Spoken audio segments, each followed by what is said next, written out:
Hello and welcome back to another video. Today I'm talking about how I'd invest in property if I had to start from scratch again. Now make sure you stay tuned to the very end of this video and watch this video through all the way to the very end, because I have 10 really important things to consider when investing in property. And knowing what I know now, fast forward 10 years from when I first started, there are things that I would do differently. So learn from my lessons, learn from my mistakes, and I really hope these 10 tips you can implement and use this to be successful in your property investing going forward. For those of you that don't know me, my name is Marco. I'm a portfolio landlord, property investor, developer, and mentor, and I love helping people invest in property. Now, this video is all about how I'd invest in property if I literally had to start from scratch again and started from zero. And I've learned a lot over 10 years of investing in property. I've been investing in other asset classes prior to property, and I had a very good foundational knowledge of investing in general. But when we isolate property as an individual industry, there's so much I've learned in the past 10 years, and I wish I knew what I know now 10 years prior. Now I'm going to be sharing these tips and tricks on what I would do now if I was brand new to property, knowing what I'd know now and how I'd go about investing. It's a question that I get asked time and time again, especially when I'm doing talks with other people. How would you start again, Marco? Is there any advice you've got for someone who's starting out in property, knowing what you know now? And to answer that question, number one is keep it simple and stick to the standard buy-to-let strategy. It's a great strategy that I still do to this day. You can't go wrong with this strategy. And I see a lot of people falling and tripping up because they get into property. They start with the really advanced stuff that's really complicated. And after 18 months, they get fed up and they move on to something like buy-to-let, which again is a proven strategy, a very easy strategy, and you can make a lot of money through buy-to-let strategy just by doing it in a slightly different manner. So keep it simple and stick to buy-to-let strategy. Don't be tempted to rush straight into, say, serviced accommodation or something like that, because actually, in the long term, I think buy-to-let will always beat serviced accommodation and those hype type strategies that are really just fads. So the second thing that I do if I had to start from scratch is I'd only buy properties at a discount. And this is so important, and I considered putting this number one, but I think strategy should come first. But really important tip here, always buy at a discount, never buy at market value. Whatever you can do, never buy at market value. My very first property that I bought, investment property that I bought slightly above market value. And actually, looking back in hindsight, even the next couple after that, I paid over the odds. Again, I still got a discount, but I know now I could have commanded a far greater discount. Again, hindsight's a lovely thing and it's very easy to say this, but one piece of advice I got for you listening here today is always buy at a discount. And the reason is, the bigger your discount, the bigger the equity you have in the property. And the equity basically is the value of the property minus your debt, so minus your mortgage. Now, the reason why I say always buy at a discount, and a good discount, is the more discount you have, the more equity you have. The more equity you have, the quicker you can scale your property portfolio, because you can use your existing equity within the property as a source of deposit for your next property. So when you remortgage that property, you can pull cash out and use some of that cash to invest into your very next deal. So you can scale and fast track your property portfolio growth just by buying at discounts. And if you're looking to buy to let property at a discount, sign up to our weekly property investor newsletter. Every single week in the email, there's a property for sale at a discount. It's completely free to be part of this list, and everyone who's a member of the email list gets first access to these opportunities. So how to do it, go to the link in the description and you can sign up, or go to www.ms7.uk/email. Okay, the third tip I've got for you is to just focus on 2 or 3 areas. Don't try and scour the whole of the UK or the whole of your county. Just focus on 2 or 3 small areas that you know well. And the reason why we do this is, first of all, you know the areas really well, and knowledge goes a long way when it comes to buying property. But second of all, it's really going to focus you in terms of your search and your search criteria, and it's going to give you a really nice, clear, defined area for you to look in. Third of all, it's going to give you a really good chance for you to build and better your relationships with the agents in those areas, because if your area is too large, then actually you're not going to be building any meaningful relationships with agents, because you're not going to be talking to them that often.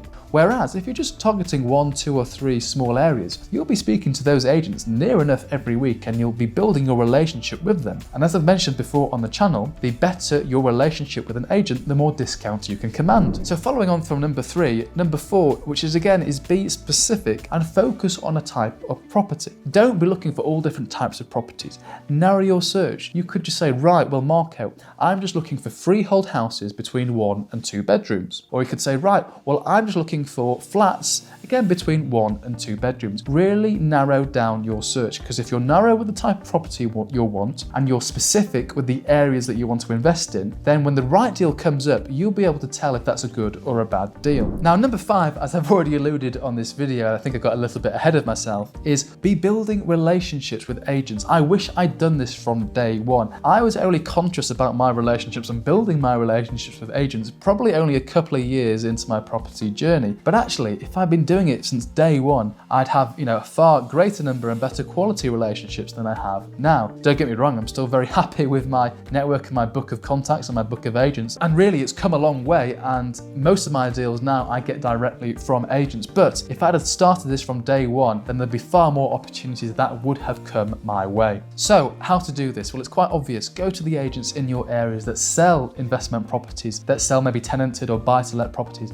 and just build a relationship with them. Pop into the branch, give them a call, keep in touch every so often. Maybe once a month or every other month you could touch base with them. Because again, as I've already mentioned, that the better your relationship with an agent, the more discount they can command, because they know, they like, and they trust you. And here's the thing, as soon as you've done that very first property transaction together, so you've completed on the purchase of one of their properties that they have for sale, well, guess what? Maybe they're going to start picking up the phone to you and offering you other properties before they're even listed on Rightmove or Zoopla. Or maybe actually, because you've just done one deal before in the past and it's gone well, they're going to be more open to encouraging their sellers and their vendors to accept your lower offer over here, because maybe they've got another higher offer here. But what they're saying is, right, we've dealt with Marco before, it was really easy, he stuck to his word, and we completed in 6 weeks. So actually, you'll be able to offer lower than other investors and still get the property. How incredible is that? Okay, the 6th thing I'd do if I was starting from scratch and investing in property, and again, this is a mistake I made in my very first property, is when you're buying with a mortgage, go to a whole of market mortgage broker. Really important, and there's 2 reasons why you need to do this. The first of all is, if you go to a whole of market mortgage broker, they can, as the name suggests, scour the whole market and find the best possible rate. Whereas if you're going to a mortgage broker that's not whole of market, they're tied to only a handful of lenders that they can choose from. But the most important reason why to actually go to a whole of market mortgage broker and not go to your bank is because the probability of your bank being able to offer you the best mortgage that there is in the market is very slim. And unfortunately, that's what I did for my very first property acquisition. I did what I thought we were supposed to do, which is go to our bank for a mortgage. Now, this is actually wrong. Go to a mortgage broker, because a mortgage broker adds value by going to all the hundreds of lenders in the market, and as of the thousands of mortgage products, they can find the very best deal for you. So again, you'll be able to save money by going to a mortgage broker. Yes, you have to pay the fees for the service, but even once you've paid the fees, you're saving so much money and it's well worth it. So following on the mortgage theme very nicely, number 7, how I'd invest in property again from scratch, knowing what I know now, is I would only buy buy-to-let investment property on an interest-only mortgage. Now, what is an interest-only mortgage? An interest-only mortgage is, as the name suggests, we only pay back the interest. We don't pay back the original capital. And what this means is, because we're not repaying the capital, our monthly costs are less than a repayment mortgage. And because our monthly costs are less, that increases our profitability, our short-term rental profitability, which is great. And this additional money we have, we can use to either slowly accumulate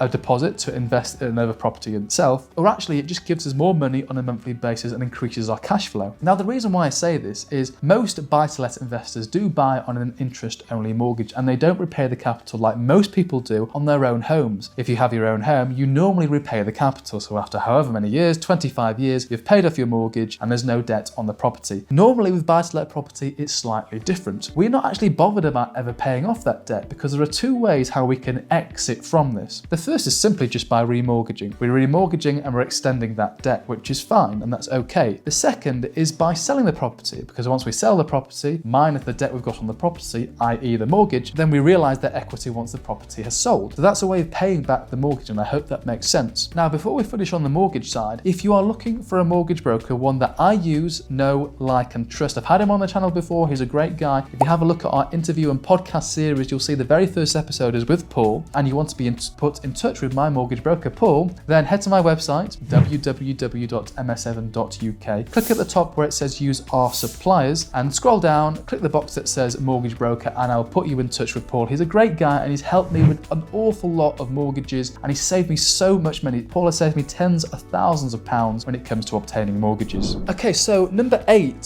the eighth thing I'd do if I was investing in property, again from scratch, right from the very beginning, is I'd recognize a very important thing, and this is the term analysis by paralysis. Now, I'm quite a logical, rational person, or at least I think I am. And because I am, I have a tendency to over-rationalize things and to over-rationalize property opportunities. So I remember in my very early days, I'd rationalize and work out calculations to the nth degree to justify obtaining and buying and pulling the trigger on a property. Now, some of these times, I actually taught myself out a deal when in fact it was a very good deal. So if you also suffer from this, first of all, recognize it, that's really important, but also come up with a way and a tool to combat this. So now when I'm teaching my mentees and I'm teaching my clients, I have an Excel spreadsheet and it's only about 20 columns deep, which is nothing, and there's probably about 6 or 7 calculations within the spreadsheet, rather than hundreds of calculations that work out things to the nth degree. So it's really important that we zoom out and we look at this investment from a very basic overview, because even if we're doing 100 calculations, these are all just forecasts, and the probability of these 100 calculations and these forecasts being true are so slim anyway. So we have to look at property from a very general overview, long-term view. Now, property opportunities are much easier to discuss when you're talking to someone else about this. If it's just you and you don't have anyone else to talk to about a potential property opportunity, and especially the numbers, and it's very hard to actually pull the trigger. So this is always where it's quite useful to work with someone, maybe a mentor, maybe a coach, someone along those lines, or just someone who's been there, done that, and got the t-shirt. Now we're getting towards the end of this video, and number 9, the 9th thing I'd do if I was starting from scratch, and again learning from my mistakes, is go into property with a slightly different mindset and say this: I never want to sell a property. If you can go in and invest in property with that logic and that mindset that you're never going to sell and you're going to hold indefinitely, I think that's a really good mantra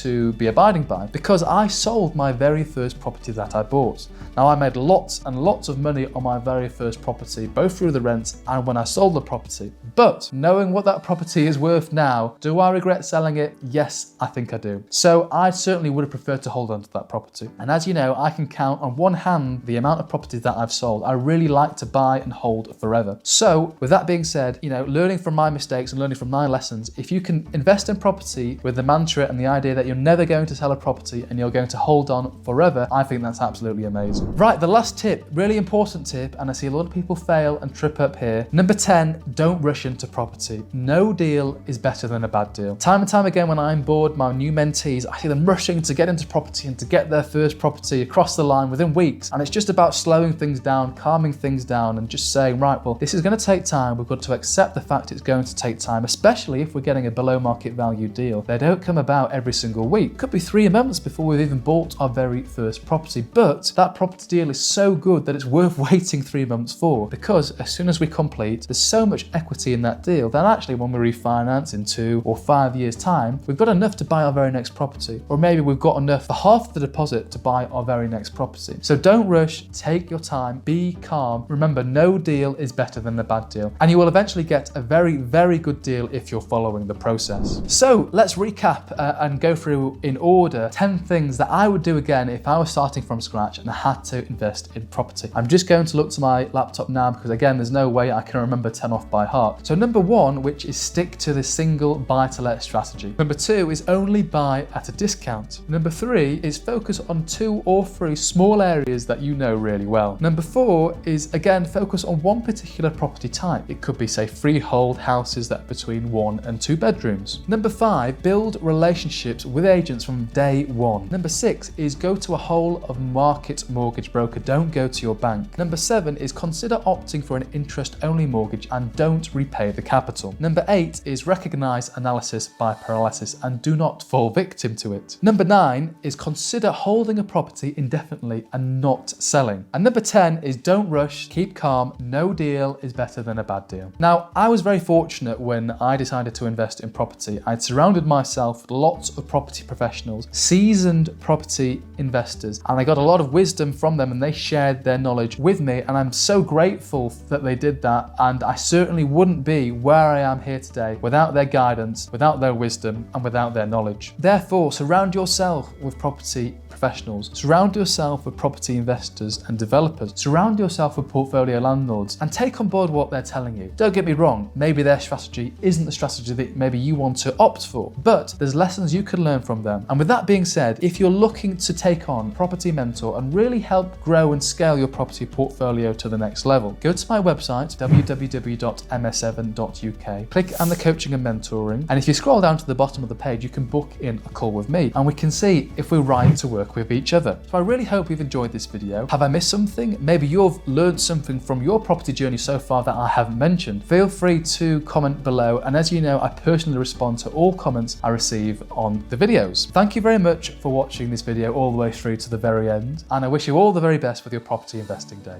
Goodbye.